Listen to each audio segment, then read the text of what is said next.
Sanjay Mahalingam, first a student of Sai Baba, then a professor at Sai Baba's University, and now a teacher of what Sai Baba wants each of us to learn the most. This experience of non-duality. Non-duality, Ted, you know this, you've been working for so many years in this area. Some people think it is far away, it is esoteric, it is the pinnacle of everything. No, it is reachable and realizable right now. And it is the most practical and simple way of living. And where do we learn this?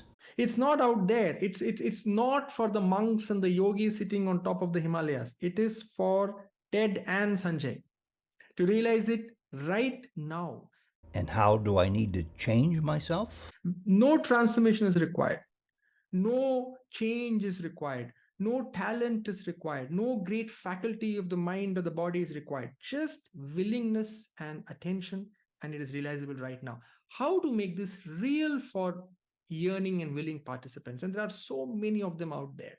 So yearning, so willing, but just a little confused. Sai Baba's and Sanjay's important message? To have us all live as true self. Individuality is a myth. So to live as nothing, no one, and nobody. It is so simple, so beautiful, so extraordinarily liberating. Everything is perspective. The more you think you know something, the more you learn you don't. My whole journey has been what I thought is significant. When I grow spiritually, it becomes insignificant. Understanding who you truly are begins by learning who you are not. I just can see that this is not an experience. All experience finally is a delusion. It is just a simple lived reality. That I am nothing. There is nothing. And there is nothing to be done about anything. It is just perfect as it is now. Sanjay had personal face-to-face tutoring from Sri Sathya Sai Baba for years. For instance, we learned in part 1 of our series that Baba once instructed Sanjay to go to his home and to collect all of his spiritual books and to throw them into the Chitravati River. The lesson? To turn more deeply within. And in this second interview, we'll tell you how Sanjay soon realized that moving well beyond academic pursuit to spiritual pursuit was key. I asked Swami, what is the final answer? Where does this all end? And Swami just gazed into the horizon for about a couple of seconds and then said, love is the final answer. It is called non-duality, self-realization, and it is achievable in this lifetime, but only by moving beyond who you think you are. It is a very strange situation, and that is perhaps why true realization is so subtle and so rare, because the one who is seeking is the one who has to disappear. And learning how to disappear is Sanjay's principal lesson. Sanjay has now left his assistant professor teaching position at Sai Baba's University and teamed up with his wife, Dr. Supriya Rao Pinisetti, to bring their non-duality teaching and student mentoring to the public. Welcome to Souljourns and to part 2 of the story of Dr. Sanjay Mahalingam. This video was recorded on November 9th, 2023 in India and Coronado, California. Well, this is going to be interesting because I'm looking forward to hearing about your new life, and it sounds quite exciting. Let's get going if we can. Sanjay, welcome to Souljourns. It's a pleasure to have you with us today again. I'll say more about that in a second. Welcome. Thank you, Ted. It's been 2 years since we last did this interview, an interview on Souljourns that's playing now on YouTube. How has your journey to oneness, to awakening, to use the metaphor or descriptive term of your liking, how has it grown in the last 2 years? I just remembered many years back, in a moment of exasperation, I think it was 2007 or 8, I asked Swami, what is the final answer? These were my words. Although the tone of my question was, Swami, what the hell is the final answer? Where does this all end? And Swami just gazed into the horizon for about a couple of seconds and then said, love. Love is the final answer. I didn't get that day. Love is a word that is so variedly understood, or rather misunderstood. Love is understood to sometimes to be a thought, sometimes an emotion, some people call it energy. Today, I am beginning to understand what Swami said, love is the final answer. When we start existing as nobody, no one, and nothing, when the walls of individuality which we have created around us because of lack of attention, unconsciously the walls of individuality which we have created around ourselves and now have gotten trapped into it, when those walls begin to melt, what remains is love. It can sometimes show up as emotions, sometimes as thought, but it is so much more than that. It is simply a constant realization of oneness with life around. It's really that simple, because the human mind, it wants to make everything esoteric. It wants to make everything exotic and mystic. But it is really that simple. When constantly our individual boundaries are constantly melting and creating and melting and merging, the very simple oneness we feel around ourselves, very naturally, but it is so beautiful and so complete. And I'm beginning to understand what Swami meant. The final answer is just love. Well, I'm really glad I asked the question right out of the box, that first question that I just came up with a few minutes ago, because you answered it so perfectly. I'm finally beginning to understand this concept of love. And I'll say one thing to you before you answer, and that is, I had a chance to interview Swami Sarva Priyananda last week, and I almost stumped him by saying, on this path of spiritual growth, the learning curve never ends. If that's the case, what have you learned in the last couple of days about yourself? He did have a great answer, but I'll turn it around and ask the same question of you. What have you learned about yourself? Capital S. I don't know if this will make sense. What I'm learning every day with greater clarity, and to say this itself sounds like an oxymoron. I am learning that I don't exist as an individual, and I never did. Mm-hmm. Individuality is a myth. From a certain state of consciousness, there is no individuality. It only exists as much as a wave exists separate from the ocean. It is a myth. And allow me to put it this way, all the drama starts with the individual.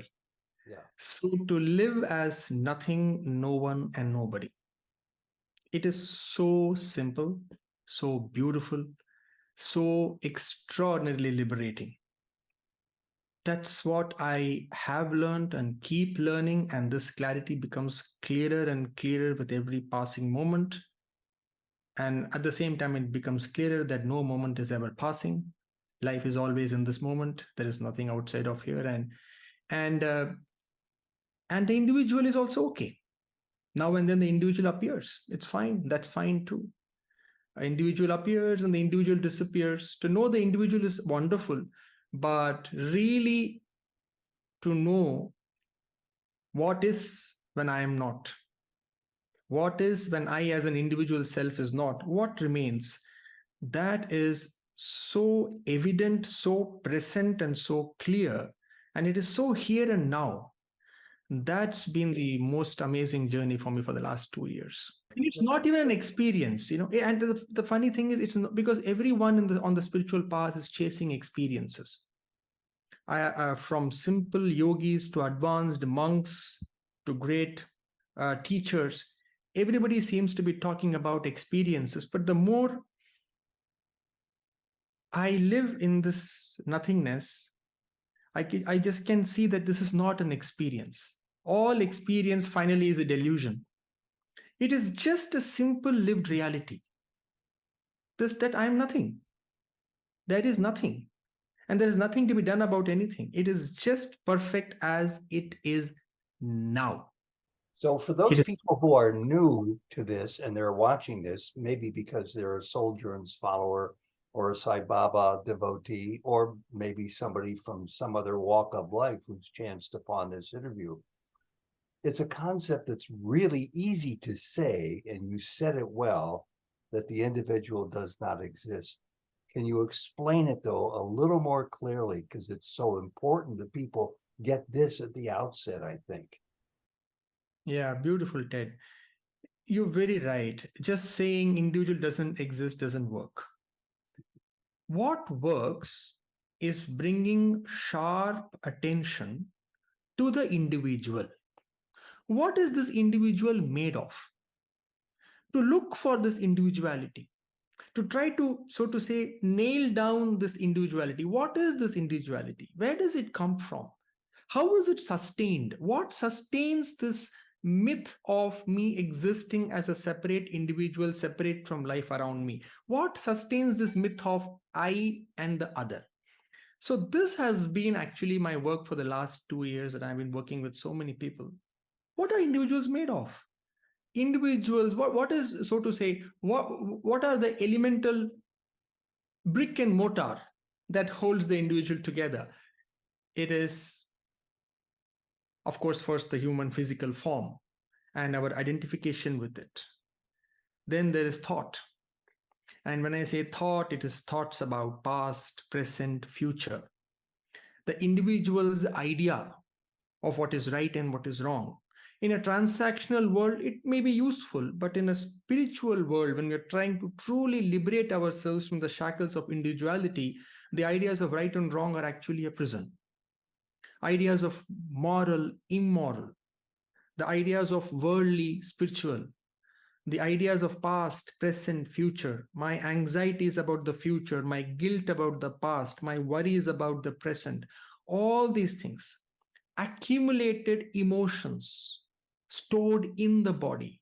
Constantly, people are living certain thoughts, which is creating certain emotions. The emotions get stored in the body.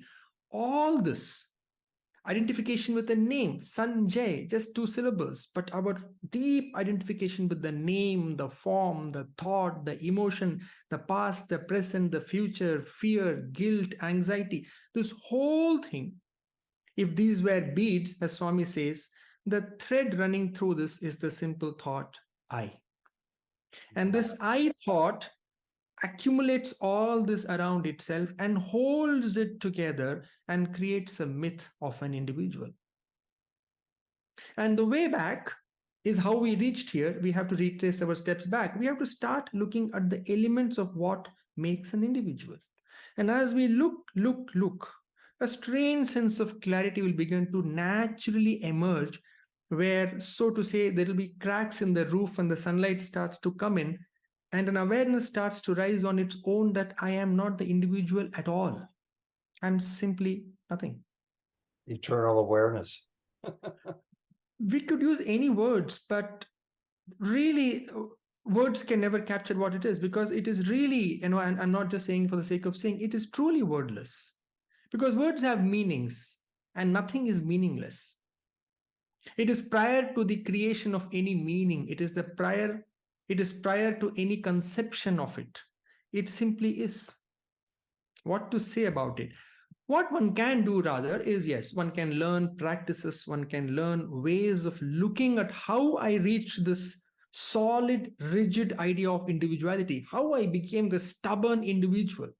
By stubborn, I mean from consciousness point of view, like this strong, rigid individual. How did I become this? Bringing awareness to this allows us to retrace our steps back, so to say, to the source. So we're taught to think that there's great meaning in the words that go through our consciousness, but Sai Baba, Ramana Maharshi would say, look at silence, look towards silence. In the silence, there's even greater meaning. Explain what that means to people who have never heard that phrase before. Yeah, absolutely. See, I'm just reminded of a story which when I heard it many, many years back for the first time, it touched my heart so deeply. It's a very simple story. I mean, it's not even just a small parable. A great master was giving a discourse, and there 30, 40 students sitting.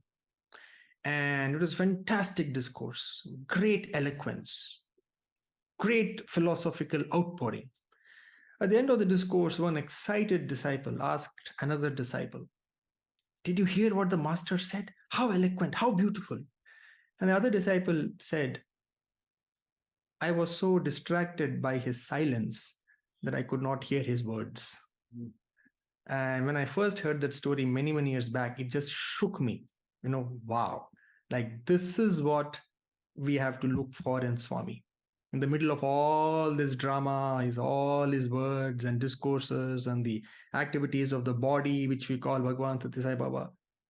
What is the essence of his answer to that? On what is our essence? So to come back to your question, silence. In this moment, Ted, right now, when I say right now, really right now, what is here before the next thought arises? What is here right now before the next thought arises? This one question is enough to dissolve our identity. Just this one question. In this moment right now, what's here before the next thought arrives? Or before even I can think about this moment, what is in this moment? It's always a changeless, indestructible silence. Yeah. Silence is only a word. Silence means really it's the absence of anything. And the absence of anything is no thing or nothing. It's just no thing, because no form, neither the form as a thought, nor form as a word, not any form as an image, nothing has arisen in this moment yet. And that's the only reality that ever existed. And you see, nothing is everything. It's, yeah, once the, let's say, a balloon is trapping air, you poke the balloon, the air inside has become nothing, but in the nothingness, the balloon in the balloon becoming nothing, the air inside the balloon is now everything. So nothingness is everything and everything is nothing. That is, yeah, beautiful. Yeah, amazing. On their way from everything to nothingness, you were, how can I say this without embarrassing you? Privileged might not be the correct word. Favored might not be. You had the direct tutoring of Sri Sathya Sai Baba, speaking of Swami, where he would point you, he would guide you on this amazing spiritual path that you're sharing with the rest of us. Are you aware that he's done that to anybody else or to many people at Prashanti Nilayam? I mean, that's quite a blessing that could last a lifetime. It is in your case, for you. It is not for me to say who has got it from him and who has not. But this much I can say that it is quite rare, or at least that's how it appears to me.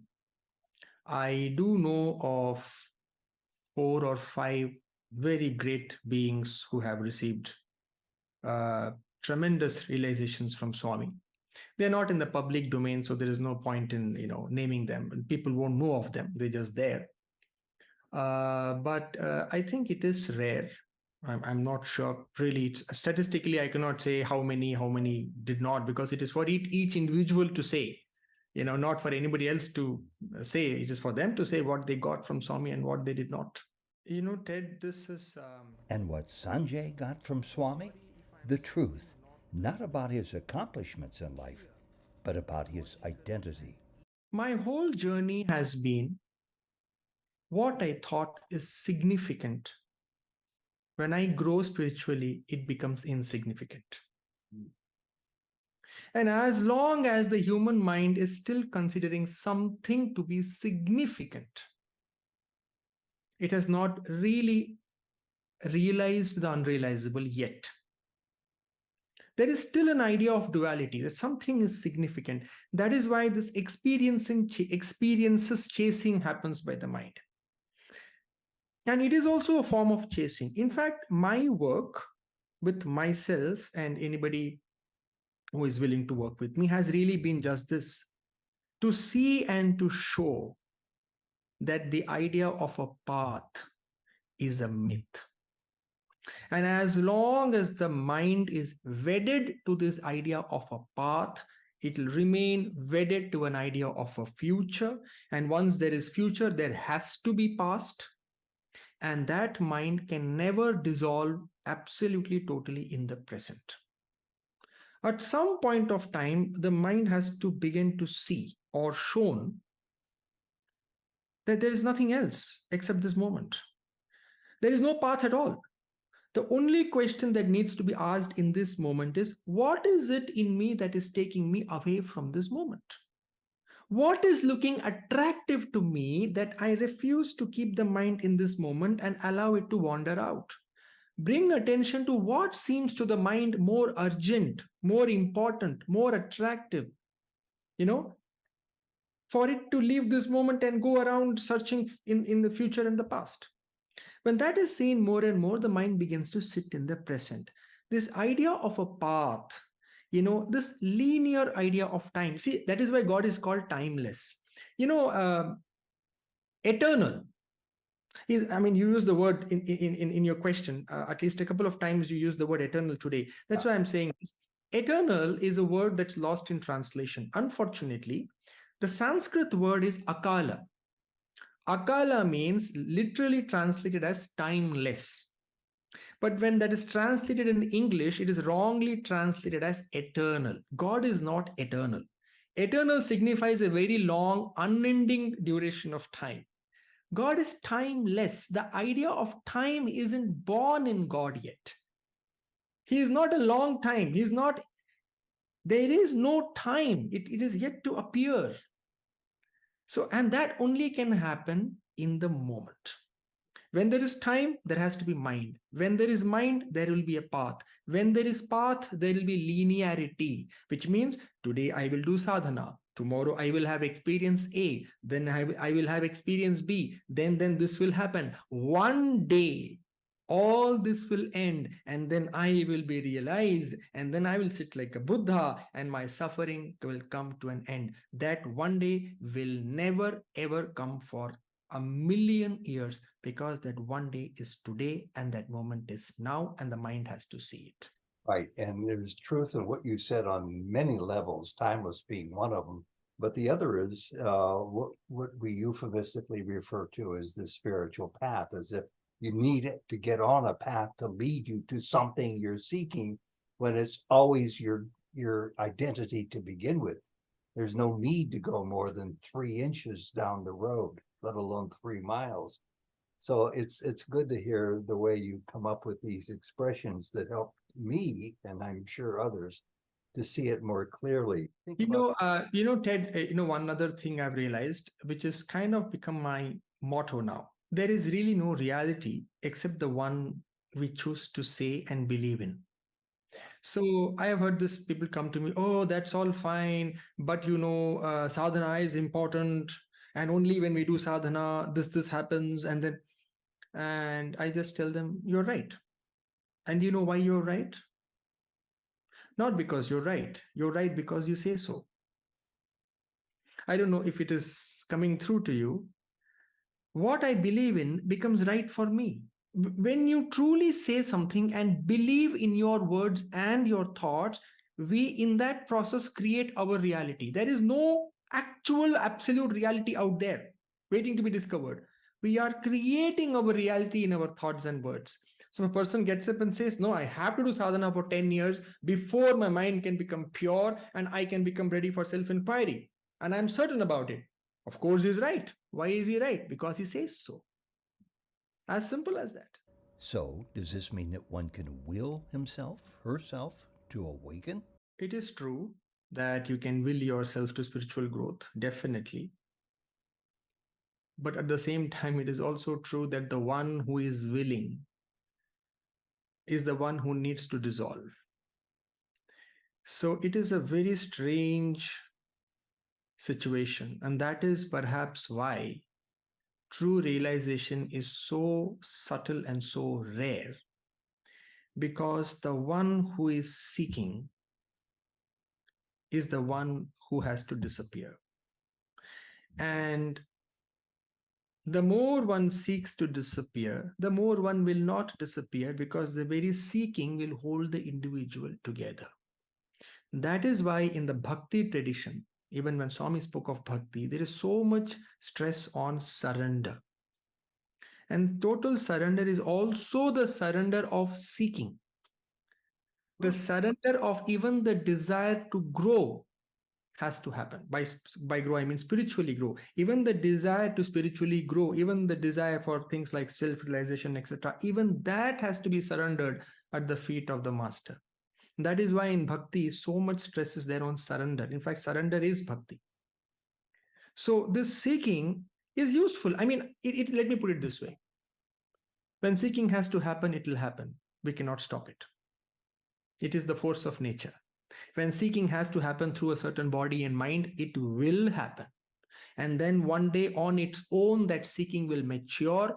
On its own, the seeking will dissolve in its own seeking, and all there'll remain is no seeking anymore. And all this will happen on its own. But for some time, it will appear as if I am doing it, and that appearance also is fine. You know, it is like the wave in the ocean. Suddenly the wave begins to think I am the wave and I am moving myself. Fine, it can think like that for some time. What's the problem? There is no harm. It can think so. But one day it will go back to the ocean, and then it will know that I am in the ocean and I was always the ocean. Yeah. Yeah. So, but the ocean doesn't even know that it is the ocean. Well, that's something else for some other day, maybe. But the ocean doesn't know that it is an ocean. In the creation of the wave and the subsiding of the wave is when the ocean knows that I am the ocean. As the ocean doesn't even know that I am the ocean. And that's why Swami says, I separated myself from myself to love myself, to know myself, and to come back to myself. Just for these three, to love myself, to know myself, and to come back to myself, I separated myself from myself.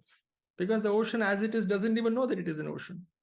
That was one of the wisest things I've ever read that he had said, actually, to people. And speaking about Sai Baba and Sai Baba's wonderful ashram there in Puttaparthi, India, and the southern part of the country, I was quite surprised to learn from you in your last letter to me that you resigned your position after 21 years with Sai Baba's ashram at the University for Men, the Sri Sathya Sai Institute of Higher Learning. Accumulation of wonderful experiences, no doubt, and great growth personally for you, but you're off into a new venture now. Why did you resign, and what are you doing? That's wonderful. So I have nothing but good things to say about the Sri Sathya Sai Institute of Higher Learning. It's the only organization I have worked in as an adult. I came to the institute when I was 22. As a student, then as a research scholar, then as a staff, then faculty. As in various positions, I've been there for 21 years, from 2002 to 23. And yes, I'm very grateful for everything the university and all the people who I met in the university offered me and how much I learned there.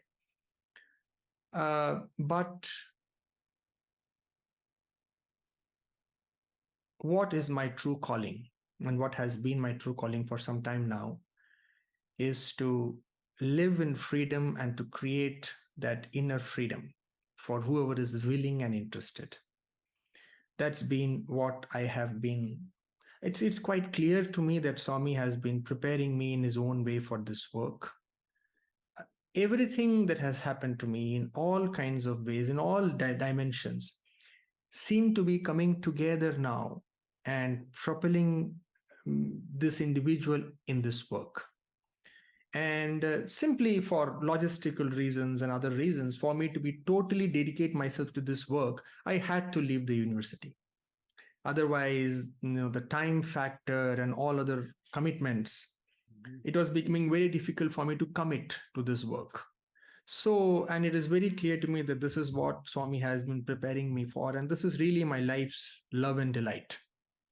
So, just for that reason, and I just knew that the time has come.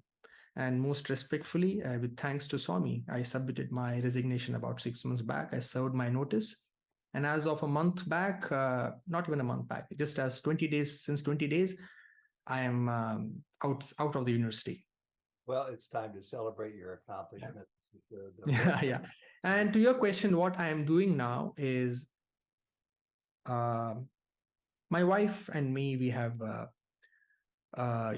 we have been working with individuals and groups, and it's been such a blessing because such wonderful people we get to meet, such extraordinary beings who have such a deep yearning, such willingness, and such a strength to be vulnerable. Because vulnerability needs a lot of strength. They're so strong yet so vulnerable, willing to truly put their individual self on the table and to see what is beyond. And it's been such a joy for me and my wife to be working with all these individuals. And the distilled essence of our life's work, finally, we're able to put in a more structured way, in the form of a program. So we run the 7-week program, other than, of course, the personal mentoring we do one-on-one. We run this 7-week program, which is like a 21 to 30 hours program. In a very structured manner, we allow the participants to create for themselves this experience of non-duality. Non-duality, Ted, this, you've been working for so many years in this area. Some people think it is far away. It is esoteric. It is the pinnacle of everything. No, it is reachable and realizable right now. And it is the most practical and simple way of living. It's not out there. It's not for the monks and the yogis sitting on top of the Himalayas. It is for Ted and Sanjay to realize it right now. No transformation is required. No change is required. No talent is required. No great faculty of the mind or the body is required. Just willingness and attention, and it is realizable right now. How to make this real for yearning and willing participants? And there are so many of them out there. So yearning, so willing, but just a little confused. So how and when Swami sends them to me is up to Swami. But when they reach us, to work with them, that's basically in short what we are doing now. Well, you've had the very best teacher in the whole wide world, might even say the cosmos, and that's going to rub off on the people who come to you. I wish I would have had access to something like this years ago, because it's been on my mind forever, answering the question, who am I, why am I here, and what is it all about, with no place to turn because I didn't know where to turn. I want to go to how you describe this project that you're involved in, because you used a very peculiar term in identifying it. But you said, my mission is to make non-dualism and inner freedom cool, accessible, and simple. Cool? Yeah, cool. Yes. A person can be steeped in non-duality and can be walking with the shorts and the t-shirt in the mall. And that's cool. You can be in a disco dancing your heart out and you can still be knowing that you're one with life around you. Yeah. You can be a married man or single. You can be wealthy or poor. You can be healthy or sick. You can be living in the West or East. You can be a man or a woman, young or old. It doesn't matter. You can be a business person or a pauper, educated or illiterate. It's just cool to know who you are because it liberates you to live in this world. So, this distinction between the spiritual and the worldly, this needs to dissolve. Yeah. Because all seeking is worldly. Seeking is world. Even seeking spirituality is in a sense worldly only, when spirituality means the ceasing of seeking. So this distinction of what is worldly, what is spiritual, all this has to dissolve and merge and become one. And that's how non-dualism becomes cool. Because you can just be doing whatever you're doing. Nothing needs to change about the station of your life. And yet one can be constantly dissolving one's individual boundaries and merging with life around. Yeah. Having been a reporter has taught me to pick up on nuances expressed in people's letters and proclamations. And I picked up something else from the letter that you wrote me several months ago. You said, sometimes it does surprise me that even people who have studied with Ramana Maharshi's teachings miss its basic essence and complicate what is inherently simple and sublime. And that's exactly what you were just talking about, I think.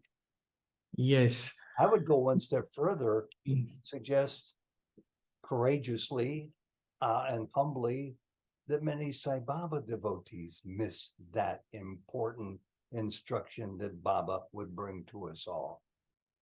Of course, many of us miss it. So because you started with Ramana Maharishi's, Bhagwan Sri Ramana Maharishi's work, I have seen some people who have been practicing the non-dualistic form of meditation for many years, and they still think that the question, who am I, has an answer. And it surprises me, because even if you pay a little bit of real attention to the I thought which arises, you will know that the only answer to the I thought is the dissolution of the I thought and leaving you in absolute silence. If we have found an answer, it's a wrong answer. So to say, there is no answer that the mind can generate and feel, now I know. No, that state is not the end of who am I, because there is no knowing. It is the end of all need to know, the end of all knowing. It is just a complete dissolution, like of the very idea of an individuality.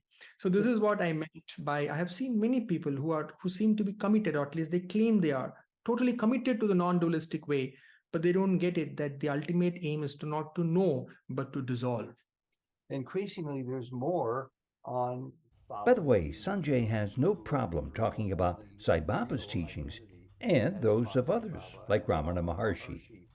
Others might find that strange, and they might say to you, Sanjay, why bring up Ramana's teachings when you're a Baba devotee who has all the answers to any question you might have? So, you see, Ted, one cannot be doing anything meaningful in life and not have people oppose you. If nobody is opposing me, that means you're really not doing anything meaningful and significant. Because when we venture out to do something truly remarkable and unique, something, following our heart's calling, there'll be people who love you to bits, and there'll be people who literally hate you. So this is absolutely par for the course. So to answer to your question, why bring up Ramana Maharishi? No, it's not required, because I have greatly benefited from the life and the inspiration of Bhagavan Ramana Maharishi. I can love my father and yet be inspired by other men. I can love my mother and still find many women inspirational. So the Guru is Guru. Of course, my heart's deepest loyalty always rests at the lotus feet of my Guru, because that's the form in which he came and showered beautiful, divine, fragrant love on me. So my heart's deepest loyalty will always remain at his feet. But how can I stop myself from being deeply inspired and falling in love with so many great beings? Why just Bhagavan Ramana Maharishi, Sri Aurobindo, Ramakrishna Paramahamsa? And then there is so many masters in the West. There is Eckhart Tolle, and there are so many, Byron Katie. There are so many great people in the world. And my head bows down at their feet and all their feet. Why not? Because to me, all of them represent the same consciousness that Swami represents. And I remind people too, who sometimes bring up that question to me, but Sai Baba's had great affection for the teachings of Ramana Maharshi, for Ramana himself. As you say, there are many people on a similar path teaching what's the truth as Baba would recognize it and to tell people about. And you pursue it for your own gain and your own love. Yeah, and also one of the surest signs of spiritual growth, if at all any, is a more and more natural sense of inclusivity. The more we grow, the more naturally inclusive we become. So this whole idea of excluding this only and not this is a very mental way of looking at things. Well, that's good, because I don't think I've heard that concept expressed before, just the way you did. Unity and inclusiveness as taught through learning about yourself, your true self. Another way to say that is to learn about the oneness. So again, let me just clarify. When I say inclusiveness, I don't mean it in a social or a political sense. What I mean is when again, inclusiveness is not something to be tried. Trying to be inclusive, all this again becomes all mental gymnastics. One has to do only one thing. Look at what, and this is probably the most important part of this interview, if I may say so. The only thing that matters is to see what makes me an individual. Look, investigate, pay attention. See through the boundaries of individuality that we have built around ourselves. As our sense of individuality begins to weaken and merge, automatically love, oneness, unity, inclusiveness, divinity, everything will start becoming available. But when we go the other way around, I need to be inclusive. Swami says, love all, serve all. I should be inclusive. That won't work. First, one has to start from oneself. Advaita is here first. I have to know that I am one before I know I'm one with all. So Advaita starts here. Our individuality has to be investigated, clearly has to be seen. And how we have unconsciously built more and more walls around us. Consciously, those walls have to be erased, merged, dissolved. Then everything becomes available naturally and effortlessly. And part of that process, of course, without exception, includes the idea of self-inquiry. What is it that you mean by self-inquiry for those who have a working understanding of the term, but it doesn't go too deep into the true meaning of self-inquiry? For those who are willing, it is, I am quite certain, and I should say this with some humility because who am I to say? But I'm quite certain in my limited understanding and experience that there is no more elegant, beautiful, straightforward, graceful way to knowing or to dissolving our individuality than self-inquiry. What is self-inquiry? So we saw that our individuality is made of so many things: body, thought, emotion, time, past, present, future, etc., etc. But the one thread that puts it all together and holds it together is the most fundamental knowing of individuality, which is the I thought or I am thought. For example, if there is a hook on the wall, I can hang a coat, I can hang a trouser, I can hang a blazer, I can hang anything on it. But once the hook is removed, everything disappears. So the hook on the wall is this I thought, this I am thought, that for no reason in deep meditation we can see, just like that in absolute consciousness, it rises. For no reason, like a wave in an ocean, this I thought arises. And the moment the consciousness gets localized into believing that I am I, suddenly a body appears, a thought appears, and then before I know, I have a life and I have a story. The same thing has to be backtraced by conscious awareness. And when we come back to ourselves, we will know that the most fundamental form in which the fundamental knowing of who I am is actually the I am or the I thought. Now, becoming mindful of this singular thought that arises in consciousness now and then is the simplest way to see oneself as oneself, or rather to see oneself beyond oneself, to know life as it is. And the process itself is very, very easy. For those who are willing and yearning, it's very simple. One just has to be willing to turn attention back to this I am thought. Simply look at the thought I as it arises. Look at it, see it arise, keep your attention on it, and see it dissolve. See it arise, hold attention, see it dissolve. And then start looking for from where this I thought is coming and where is it going. And what is there when the I thought is not there. So all this will start happening naturally and effortlessly. All we need is to first pay full mindful attention to the I thought as it arises, to the exclusion of all other mental currents. We just have to integrate our diffused energy, and with all that love and energy and attention, look at the I thought. This is the essence of Ramana Maharishi's Who Am I? It is not a dialogue. It is not a mental reflection or a contemplation where you sit and say, Who am I? Who am I? It's not a philosopher's work. It is a direct dive into the very essence of who I am, which is the I thought. And to stay with it for long enough before it doesn't, if we go on watching it, it will arise less and less, and then it will stop arising. And occasionally it will come, occasionally the I will come and create a life around it. And again, you see, again it dissolves. So this is in essence the work which is called self-inquiry. As we start to approach the end of our interview, which I've really loved, can you tell us a little bit about how people who are interested can be better informed about how to contact you? Yeah, so they can find me on LinkedIn or Facebook. I'm Sanjay Mahalingam, and they can find me on Insta. And maybe, Ted, it's a suggestion if that works for you. In the description of this video, maybe you can put in my email ID.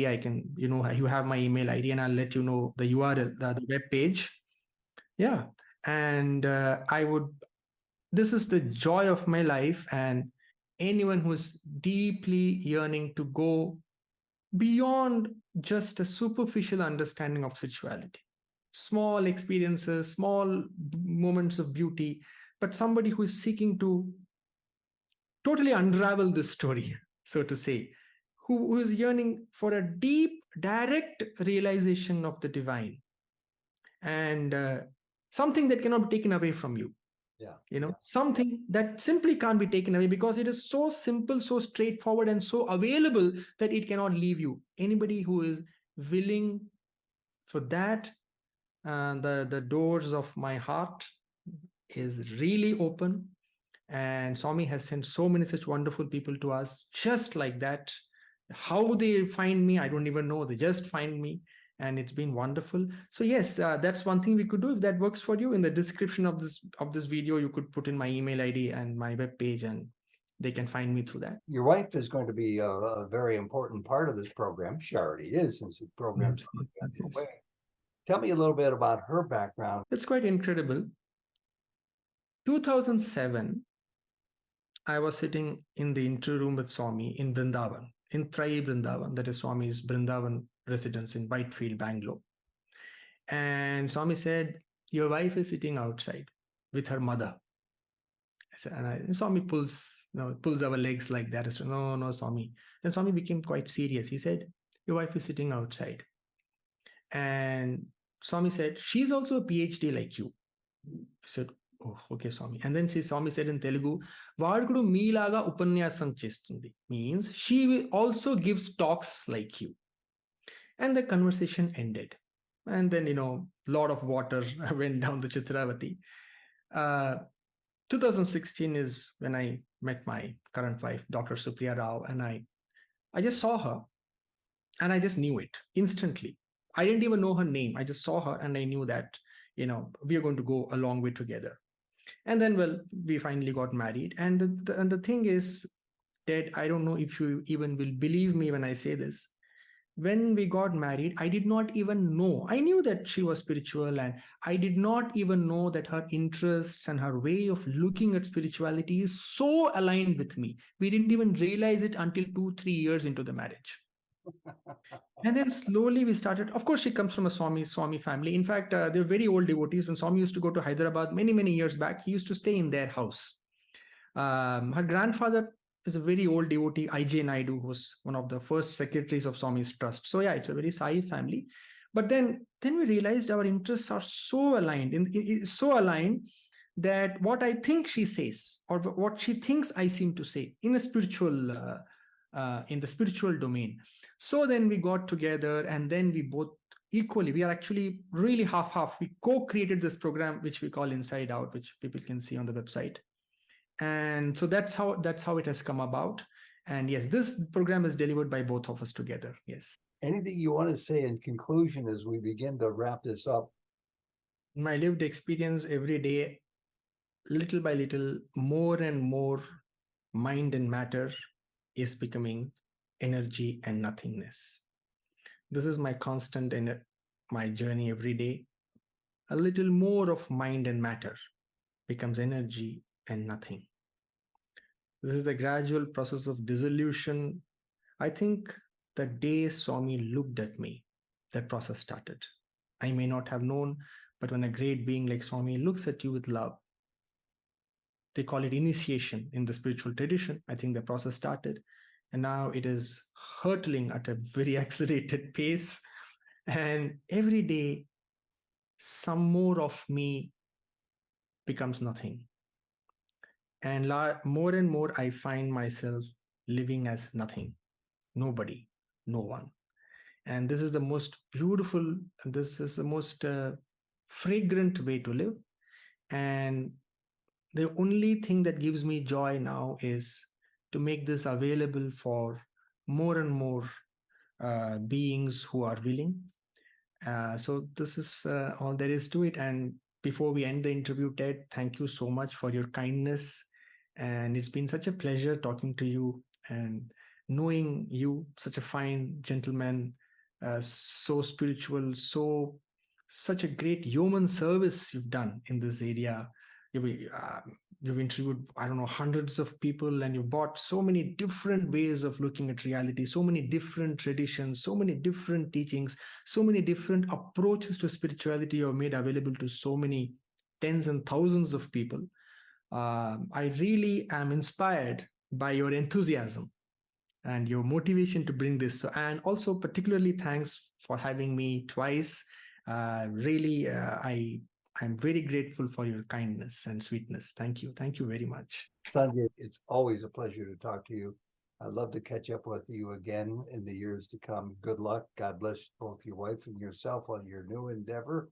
And always be close to Baba, who is you, the way I see it. Thank you. Thank you so much, Ted. Thank you. Always a pleasure. Thank you.